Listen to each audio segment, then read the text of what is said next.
अगर मैं आपसे कहूं कि आज की मॉडर्न इंजीनियरिंग, हैवी मशीनरी और सुपर कंप्यूटर्स के साथ भी हम एक बिल्डिंग नहीं बना सकते, तो क्या आप मानेंगे? हिस्ट्री की सबसे बड़ी मिस्टेक ये मानना है कि हमारे पूर्वज प्रिमिटिव थे। हम अक्सर पिरामिड ऑफ गीजा की बात करते हैं, ताजमहल की बात करते हैं, लेकिन सिविल इंजीनियरिंग की दुनिया में एक ऐसा स्ट्रक्चर एग्जिस्ट करता है जो टेक्निकली इम्पॉसिबल है। ताजमहल को बनाने के लिए पत्थर लाए गए थे, पिरामिड्स को बनाने के लिए ब्लॉक्स अरेंज किए गए थे। इसे हम एडिटिव आर्किटेक्चर कहते हैं। लेकिन कैलाश टेम्पल बनाया नहीं गया था, इसे तराशा गया था। एक सिंगल मैसिव पहाड़ ऊपर से नीचे तक 4 लाख टन हैवी रॉक को काटकर निकाला गया। और सबसे बड़ा रहस्य ये नहीं है कि इसे कैसे बनाया गया, सबसे बड़ा रहस्य ये है कि वो 4 लाख टन पत्थर गया कहां। पूरे एलोरा रीजन में 50 किलोमीटर की रेडियस तक उस डेब्रिस का कोई निशान नहीं है। ये कोई मंदिर नहीं है दोस्तों, ये एंशिएंट वर्ल्ड का सबसे बड़ा 3D प्रिंट है, जो रिवर्स इंजीनियरिंग का एक ऐसा एग्जाम्पल है जिसका जवाब आज की साइंस के पास भी नहीं है। आज हम डीप डाइव करेंगे केव नंबर 16 में, द कैलासा टेम्पल।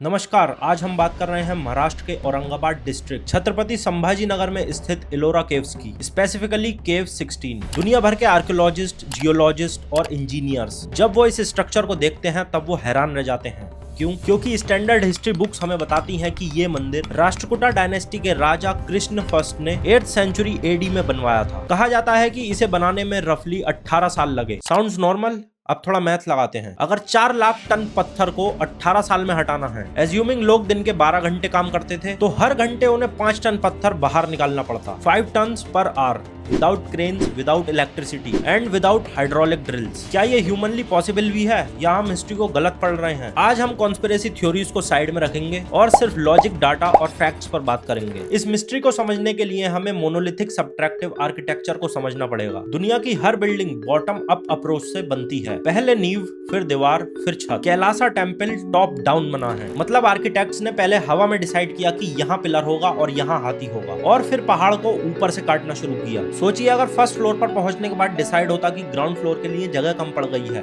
तो क्या करते? You can not add stone back. इसका मतलब है कि पूरे मंदिर का ब्लूप्रिंट, हर इंच का मेजरमेंट आर्किटेक्ट्स के दिमाग में पहले से क्लियर था। इस लेवल का प्रिसीजन आज के दौर में भी बिना कंप्यूटर के पॉसिबल नहीं है। हिस्टोरियंस कहते हैं किंग कृष्णा फर्स्ट ने इसे बनवाया। एक मशहूर लेजेंड है एलू नाम की रानी का। राजा बीमार थे और रानी ने मन्नत मांगी कि जब तक मंदिर का शिखर नहीं दिख जाता वो व्रत नहीं तोड़ेंगी। जल्दी शिखर दिखाने के लिए आर्किटेक्ट्स ने इसे ऊपर से खोदना शुरू किया। ये कहानी सुनने में अच्छी लगती है, पर इंजीनियरिंग पॉइंट ऑफ व्यू से आर्कियोलॉजिस्ट मानते हैं कि इतना बड़ा स्ट्रक्चर सिर्फ 18 साल में बनाना नामुमकिन है। कुछ एक्सपर्ट्स का कहना है कि इसे बनाने में 100 से 150 साल लगे होंगे। लेकिन अगर 100 साल लगे तो अलग अलग किंग्स के टाइम पर डिजाइन चेंज क्यों नहीं हुआ? स्टाइल कंसिस्टेंट कैसे रहा? वापस आते हैं उस 4 लाख टन मलबे पर। लॉजिकली वो पत्थर पास के इलाके में फेंका गया होगा। जियोलॉजिस्ट ने सर्वे किया है, एलोरा के आसपास की सॉइल कंपोजिशन और रॉक्स उस एस्केवेटेड बेसाल्ट से मैच नहीं करते। तो क्या वो पत्थर वहां से मीलों दूर ट्रांसपोर्ट किया गया था? उस जमाने में जब पहिया तो था पर ट्रक्स नहीं थे। ये लॉजिस्टिकल नाइटमेयर है, इसका जवाब आज तक क्लियर नहीं है। अब बात करते हैं इस मंदिर की ड्यूरेबिलिटी की। हम अक्सर सुनते हैं कि एंशिएंट स्ट्रक्चर्स नाजुक होते हैं। 1682 में मुगल एम्परर ने इस मंदिर को डिस्ट्रॉय करने का ऑर्डर दिया था। रिकॉर्डेड हिस्ट्री है कि उसने अपने 1000 बेस्ट सोल्जर भेजे थे। मिशन सिंपल था, इस मंदिर को तोड़ो। वो लोग 3 साल तक,